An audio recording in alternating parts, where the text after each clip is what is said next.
کہ ہر کام میں حکمت پوشیدہ ہے. بعض صورتوں میں ہمیں سمجھ ہوتی ہے, بعض صورتوں میں ہمیں سمجھ نہیں ہوتی, اور ہم اللہ تعالیٰ کی بنائی ہوئی چیزوں کے اوپر خواہ مخواہ اعتراضات شروع کر دیتے ہیں اور عقل کے گھوڑے دوڑانا شروع کر دیتے ہیں. اور بعض اوقات جب سمجھ نہیں آتی تو کیا ہوتا ہے کہ انسان جو ہے وہ اللہ تعالیٰ سے مایوس ہو کر, کیونکہ اس کے سمجھ نہیں ہوتی, تو وہ دین کو چھوڑ کر, اسلام کو چھوڑ کر وہ مرتد ہو جاتا ہے, وہ دین اسلام سے دور ہو جاتا ہے. کیوں؟ کیونکہ وہ اپنی عقل, ہر چیز میں اپنی عقل کو گھسیڑ رہا ہوتا ہے اور اس کو عقل کو لے کے آ رہا ہوتا ہے. ایک بندہ تندرست ہے, ایک بیمار ہے. ایک کو اللہ تعالیٰ نے مالا مال کیا ہوا ہے, اس کو امیر بنایا ہوا ہے, اس کو غریب بنایا ہوا ہے. ایک بندے کو اللہ تعالیٰ نے صحت تو دی ہوئی ہے لیکن اس کے پاس مال نہیں ہے. اس کو اللہ تعالیٰ نے اولاد سے تو نوازا ہوا ہے لیکن وہ رہتا کسی چھوٹی سی جھونپڑی کے اندر ہے. کہیں اس کو شوگر کا مسئلہ ہے, کہیں اس کے ہارٹ کی بیماریاں لگی ہیں, کہیں اس کو گردوں کی بیماریاں لگی ہوئی ہیں. پیسہ بہت ہے لیکن اس کو اللہ تعالیٰ نے صحت عطا نہیں کی ہوئی. لہذا کسی کی طرف دیکھ کر, کسی کی گاڑی دیکھ کر, کسی کا بنگلہ دیکھ کر یا کسی پہلوان کی صحت دیکھ کر اللہ تعالیٰ کی ذات کے اوپر یہ اعتراضات نہیں کرنے چاہیے کہ یا اللہ اس کو یہ چیز دی ہے تو مجھے کیوں نہیں دی, مجھے یہ چیز دی ہے تو اسے کیوں یہ چیز دی ہے. ہمیں بعض اوقات کسی چیز کا علم ہوتا ہے اور بعض اوقات کسی چیز کا علم نہیں ہوتا. ہمیشہ اللہ تعالیٰ کی کے اوپر ہمارا جو ایمان ہے, جو عقیدہ ہے, یہ مضبوط ہونا چاہیے کہ یا اللہ جو تو کرتا ہے وہ بہتر ہے اور مجھے چیزوں کی سمجھ نہیں ہے. جو تو نے مجھے عطا کیا ہے میں اس کے اوپر اللہ تعالیٰ تیرا شکر ادا کرتا ہوں اور بے صبری کا مظاہرہ نہیں کرنا چاہیے. جو اللہ تعالیٰ نے آپ کو طاقت دی ہے اس کو آپ پہچانیں کہ بعض اوقات انسان کو اللہ تعالیٰ نے بہت ساری ایبلٹیز دی ہوتی ہیں, صلاحیتیں دی ہوتی ہیں, لیکن انسان کو خود ان صلاحیتوں کا پتہ نہیں ہوتا. تو آپ اللہ تعالیٰ کی بنائے ہوئے جسم, یعنی ہمیں جو اللہ نے جسم دیا ہے اس کے اوپر اب غور کریں, توجہ کریں کہ کون سی ایسی چیز ہے جو اللہ تعالیٰ نے مجھے خاص عطا کی ہے, دوسروں کی نسبت مجھے زیادہ دی ہے. مثال کے طور پر ایک بندہ ہے, آپ میں سے بیٹھا ہوگا, اللہ تعالیٰ نے اس کو جسمانی طاقت زیادہ دی ہے لیکن اس کو اس کا احساس نہیں ہوگا. ایک بچہ ایسا بیٹھا ہے جس کو اللہ تعالیٰ نے عقل سے نوازا ہے, اللہ تعالیٰ نے اس کو عقل مند بنایا ہے, اس کو ذہین بنایا ہے, اس کا آئی کیو لیول بہت زیادہ ہے لیکن اس کو اس چیز کا احساس ہی نہیں ہوتا. تو ہر بندے کے اندر اللہ تعالیٰ نے علیحدہ سے صلاحیتیں رکھی ہوئی ہیں, تو ان صلاحیتوں کو پہچانیں اپنے اندر بھی اور اپنے گرد و نواح میں. جب غور کریں اللہ تعالیٰ کی بنائی ہوئی چیزوں کے اوپر تو اللہ تعالیٰ کا شکر ادا کریں. اگر کسی چیز میں سمجھ نہ آئے تو اہل علم سے اس کا سوال کریں, نہ کہ آپ سیدھی راہ سے بھٹک جائیں. اگر آپ کے اوپر ایک مصیبت آتی ہے, بیمار ہو جاتے ہیں, آپ اللہ پہ اعتراض شروع کر دیتے ہیں کہ دیکھو میں بیمار ہو گیا, اب اللہ کی اس میں حکمت کیا ہے, میری بیماری کے اندر حکمت کیا ہے. بعض کا بندہ دعا کرتا ہے یا اللہ اس بیماری سے مجھے نجات دے دے, مجھے نجات دیتے, لیکن وہی بیماری اس بندے کے لیے بہتر ہوتی ہے, وہ اللہ جانتا ہے کہ اس بندے کے لیے بہتر ہے, لیکن جیسے ہی وہ بیماری اس سے دور ہوتی ہے تو وہ سرکشی کے اندر پڑ جاتا ہے, وہ گناہوں کے اندر پڑ جاتا ہے, وہ ظلم و زیادتی کے اندر پڑ جاتا ہے اور اپنی عاقبت اور اپنی آخر جو ہے وہ برباد کر لیتا ہے. آپ کو میں قرآن سے چند مثالیں دیتا ہوں. جیسے حضرت موسیٰ علیہ السلام اور خضر علیہ السلام کی ملاقات کے لیے گئے, خضر علیہ السلام کے بارے میں اللہ نے فرمایا ان کو ہم نے علم لدنی عطا کیا ہے, ان کو ہم نے حکمت اور علم عطا کیا ہے. موسیٰ علیہ السلام جا رہے ہیں تو رستے میں آپ نے کشتی کے اوپر سفر کیا, جب کشتی نے آپ کو دوسرے کنارے پہ اتارا تو حضرت خضر نے اسی کشتی کے جو تختے ہیں وہ اکھاڑ دیے. اب لوگوں نے, آپ نے پوچھا موسیٰ علیہ السلام نے کہ یہ آپ نے کیا کیا, کہ اس بندے نے ہمیں جو ہے وہ پار لگایا ہے, اپنی کشتی کے اوپر سفر کروایا ہے, تو اس کا شکر ادا کرنے کی بجائے, اس کو معاوضہ دینے کی بجائے آپ نے کیا کیا کہ اس کا تختہ جو ہے وہ کھاڑ دیا. تو موسیٰ علیہ السلام نے کہا, آپ نے موسیٰ علیہ السلام سے کہا کہ میں نے آپ سے کہا تھا نا کہ آپ صبر نہیں کر پائیں گے, میرے ساتھ آپ نہیں ٹھہر سکیں گے, لہٰذا ہماری راہیں جدا ہوتی ہیں. موسیٰ علیہ السلام فرمانے لگے نہیں اب میں اعتراض نہیں کروں گا, مجھے اپنے ساتھ لے کے چلیں. آپ ایک بستی میں جاتے ہیں, وہاں پر ایک دیوار ٹیڑھی ہوتی ہے, تو اب سارا دن وہاں رہتے ہیں, کوئی بندہ آپ کی مہمان نوازی نہیں کرتا, نہ کوئی پانی کو پوچھتا ہے, نہ کوئی کھانا دیتا ہے, لیکن فری میں بلا معاوضہ آپ اس دیوار گرنے والی کو آپ درست کر دیتے ہیں. تو موسیٰ علیہ السلام پھر پوچھتے ہیں کہ اے خضر آپ ان سے معاوضہ ہی لے لیتے, یہ ایسے لوگ ہیں کہ انہوں نے تو مہمان نوازی بھی ہماری نہیں کی. تو آپ نے فرمایا میں نے آپ سے کہا تھا نا کہ ہم میرے ساتھ نہیں رہ سکیں گے. کہا نہیں میں آئندہ ایسی بات نہیں کروں گا, تو آپ مجھے ساتھ لے کے چلیں. آپ پھر ایک جگہ پر تشریف لے کر گئے تو وہاں پر ایک لڑکا تھا, تو حضرت خضر نے اس کو قتل کر دیا. کیا کر دیا, اس کو قتل کر دیا. موسیٰ علیہ السلام سے پھر نہیں رہا گیا کہ تم نے ایک ناحق جان کو قتل کیا ہے, تو آپ نے فرمایا میں نے آپ سے کہا تھا کہ میرے ساتھ نہیں ٹھہر سکیں گے، چلے میں اب آپ کو اس کی حکمتیں بتاتا ہوں۔ اس کشتی کا تختہ میں نے اس لیے اکھاڑا تھا کہ وہاں پر ایک ظالم بادشاہ تھا، اپنے کمانڈر کو یہ حکم دیا تھا کہ تم جاؤ جہاں پر جو درست حالت میں کشتی ہے وہ تم ظلمن چھین لاؤ، اور یہ جو کشتی کا مالک ہے یہ ایک غریب شخص ہے، اگر یہ کشتی اسے چھین لی جاتی تو اس کے جو روزگار کا ذریعہ ہے وہ اسے چھن جانا تھا، اس کے بچے جو ہے وہ بھوکے رہ جانے تھے، اس لیے میں نے اس کو داغدار کر دیا اور یہ کشتی جو ہے اس سے نہ چھینی جائے۔ اور وہ جو دیوار والا معاملہ ہے، اس دیوار کے نیچے کچھ یتیم بچوں کا خزانہ مدفون تھا، دفن کیا ہوا تھا۔ ان کے جو والد تھے وہ بڑے نیک تھے، ان کے جو دادا تھے، ان کے جو والد تھے وہ بڑے نیک تھے، تو اللہ کی بارگاہ میں انہوں نے دعا کی تھی کہ جب تک یہ میرے بچے بڑے نہیں ہو جاتے یا اللہ اس خزانے کی تو حفاظت کرنا۔ تو اس دیوار کو میں نے ان یتیم بچے کے مال کو محفوظ کرنے کے لیے بلا معاوضہ میں نے درست کیا ہے اللہ کی رضا کے لیے۔ اور یہ تیسرا لڑکا کو میں نے قتل کیا ہے۔ آپ کو پتا ہے کسی جان کو انسان قتل نہیں کر سکتا سوائے اس کے کہ یا تو اس کے اوپر کوئی مفتی حد جاری کرے گا کہ اس نے کوئی گناہ کیا ہوگا، یا اللہ کی طرف سے کوئی حکم ہوگا، اس حکم کے تحت یہ کام ہوگا۔ تو ہمیں عام لوگوں کو اس کی اجازت نہیں ہے، چونکہ وہ خضر علیہ السلام تھے، اللہ تعالیٰ نے ان کو علم عطا کیا تھا، تو اللہ کے علم کے بغیر کچھ نہیں کیا کرتے تھے، اللہ کی حکم کے بغیر وہ کچھ نہیں کیا کرتے تھے۔ تو اللہ تعالیٰ کے حکم سے اس بچے کو قتل کیا گیا تھا۔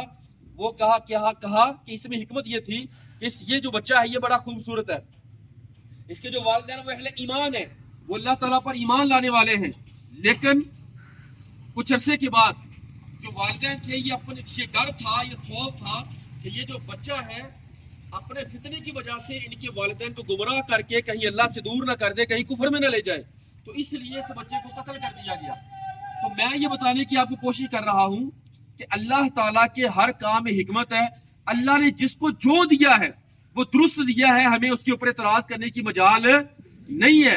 اگر کسی کو مال دیا ہے تو اس کو صحت نہیں دی، اگر کسی کو صحت دی ہے تو کسی کو مال نہیں دیا، اگر کسی کو بیٹے دیے ہیں تو کسی کو بیٹیاں نہیں دی، اگر کسی کو بیٹیاں دی ہیں تو کسی کو بیٹے نہیں دیے، اور کسی کو دونوں نہیں دیے، تو ہمارا اعتراض کرنا بنتا نہیں ہے۔ بعض کا ہم دعا کرتے ہیں اللہ بیٹا دے دے، بیٹا دے دے، اللہ کو پتا ہے اگر بیٹا ہو گیا تو اسی بیٹے نے بڑے ہو کر نشئی بننا ہے، ڈاکو بننا ہے، اور اسی کے ہاتھوں سے اس کے والدین قتل ہونے ہیں، اس لیے اللہ تعالیٰ نے اس کو بیٹا عطا نہیں کیا۔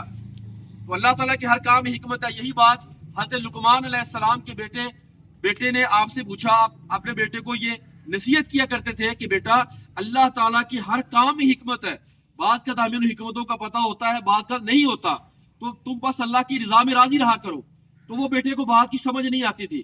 ایک مرتبہ دونوں باپ بیٹے ایک سفر میں نکلے، ان کے پاس ایک ہی سواری تھی، ایک ریگستان میں گئے، بیابان میں گئے، وہاں دور دور تک پانی نہیں تھا، دھوپ بہت زیادہ تھی۔ سفر کرتے کرتے آپ کی جو سواری ہے وہ نڈھال ہو گئی، کبھی باپ سواری پہ سفر کرتا، کبھی بیٹا کرتا، تو کبھی دوسرا پیدل چلتا۔ ایک وقت آیا کہ جو جانور تھا وہ بھوک کی وجہ سے، پیاس کی وجہ سے وہ گر گیا اور اسے اٹھا ہی نہیں گیا، اور اسی حالت میں وہ ہلاک ہو گیا۔ تو بیٹے نے پوچھا کہ ابا جان آپ کہتے ہیں اللہ کے ہر کام میں حکمت ہے، اب مجھے آپ بتائیں، ایک ہی ہمارے پاس سواری ہے، باری باری ہم اس کے اوپر سفر کرتے ہیں اس ریگستان بیابان کے اندر جہاں پانی کو ایک بوند نہیں ہے، اور یہ ہماری جو سواری ہے یہ ہلاک ہو گئی ہے، اب مجھے آپ بتائیں کہ اللہ کے اس کام میں حکمت کیا ہے؟ آپ نے پھر خاموش ہو گئے، کہا بیٹا اللہ کے کام میں حکمت ہے۔ تو آپ نے پھر سفر شروع کیا۔ ابھی تھوڑا سفر طے کیا ہی تھا کہ آپ کے بیٹے کے پاؤں کے اندر ایک ہڈی لگی، اور ہڈی جو ہے وہ پیر کو چیرتے ہوئے اوپر سے باہر نکل آئی، اور بیٹا وہاں پر تڑپنے لگا اور بلکنے لگا، کہنے لگا والد صاحب پہلے ہماری سواری مر گئی، اور پھر ریگستان کا یہ علاقہ ہے، پانی کو ہمیں ایک قطرہ نہیں مل رہا، بھوکے پیاسے ہیں، اور اوپر سے میرا پاؤں زخمی ہو گیا ہے، اب مجھے آپ بتائیں کہ اللہ کے اس کام میں کیا حکمت ہے؟ آپ پھر خاموش ہو گئے اور کہا ہمیں معلوم ہو یا نہ ہو لیکن اللہ تعالیٰ کے کام میں ایک حکمت ہے۔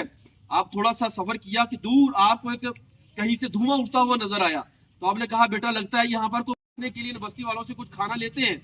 آپ جیسے اس بستی کے تھوڑا سا قریب آئے تو وہاں پر ایک سفید رنگ کا گھوڑا آیا، اور اس کے اوپر بڑا خوبصورت سوار تھا، نقاب پوش سوار تھا۔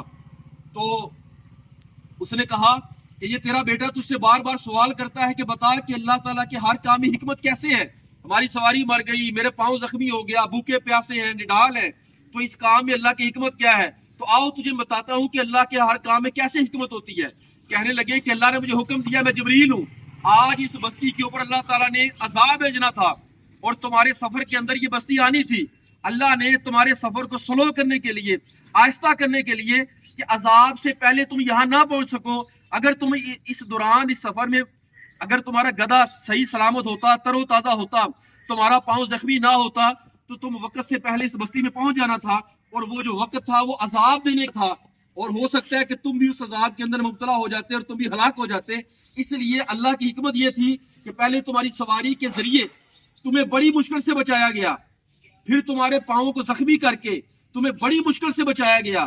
اب جو ہے وہ تمہارے اوپر میں حکمت کو ظاہر کر رہا ہوں کہ تمہارے پاؤں میں لگنے والی ہڈی اور تمہاری مرنے والی سواری یہ اس لیے کیا گیا کہ چھوٹی مصیبت کے ذریعے سے تمہیں بڑی مصیبت سے اور بڑی ہلاکت سے تمہیں بچا لیا جائے. تو پھر بیٹے نے اللہ کا شکر ادا کیا کہ ہاں اللہ تعالیٰ کے ہر کام میں حکمت ہے. بعض کا ہمیں سمجھ ہوتی ہے لیکن بعض کا ہمیں سمجھ نہیں ہوتی. تو یہ اللہ کی بارگاہ میں ہمارا عقیدہ ہمیشہ مضبوط ہونا چاہیے. اگر گھر میں کوئی فوتگی ہو گئی ہے, کوئی حادثہ ہو گیا ہے, گھر کی چھت گرتی ہے, 5 بچے مر جاتے ہیں, لوگ واویلا شروع کر دیتے ہیں کہ دیکھو اللہ نے ظلم کر دیا, استغفر اللہ, پورے کا پورا خاندان ہلاک کر دیا. اللہ ظالم نہیں ہے, ہم اللہ کے بندے ہیں اور اللہ کی مرضی ہے کہ ہمیں کب بلانا ہے اور کتنی دیر ہمیں دنیا میں رکھنا ہے.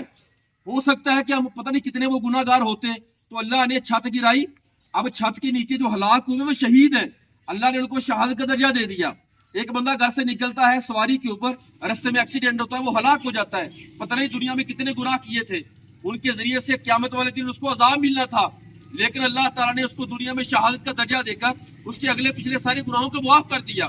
اللہ تعالیٰ نے تمہیں غربت میں مبتلا کر کیونکہ اللہ تعالیٰ فرماتا ہے کہ بعض اوقات کچھ غریب بندے ایسے ہوتے ہیں میں ان کو امیر کر دیتا ہوں, اگر میں ان کو امیر نہ کہوں تو اس بات کا خوف ہے کہ وہ بندے کفر میں مبتلا ہو جائیں گے. اور بعض بندے ایسے ہوتے ہیں کہ ان کو میں غریب کر دیتا ہوں, کیونکہ بعض اوقات ایسا معاملہ ہوتا ہے کہ اگر میں ان کو غریب نہ کروں تو اپنی امیری کے اندر وہ ظلم و ستم ڈھائیں گے اور بعض اوقات وہ کفر کے اندر پڑ جائیں گے.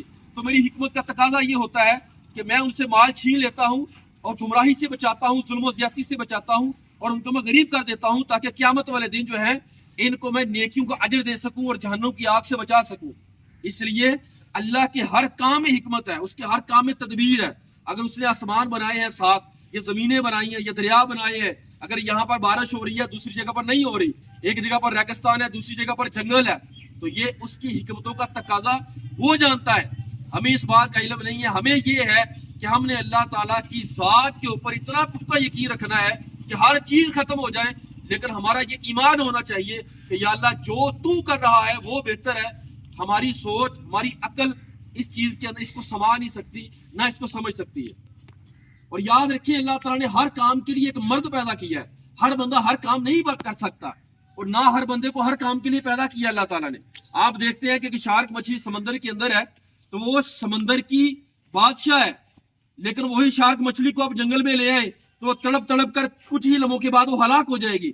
اسی طرح سے جو شیر ہے یہ جنگل کا بادشاہ ہے, اگر آپ اس کو اٹھائیں اور سمندر میں لے جائیں تو وہ کچھ ہی دیر میں غوطے کھار کر وہ ہلاک ہو جائے گا. ہر کام کے لیے اللہ نے علیحدہ سے ایک مرد رکھا ہے جس کے کام وہ سپرد ہے. اس لیے نہ تو ہر کام کے اندر ہمیں ہاتھ ڈالنا چاہیے اور نہ ہر چیز کی خواہش کرنی چاہیے کہ میں پہلوان بھی بن جاؤں, میں سپر مین بھی بن جاؤں, میں بہت بڑا سائنسدان بھی بن جاؤں, میں یہ بھی بن جاؤں, میں وہ بھی بن جاؤں. آپ صرف ان صلاحیتوں کے اوپر غور کریں جس سے اللہ تعالیٰ نے تمہیں نوازا ہوا ہے.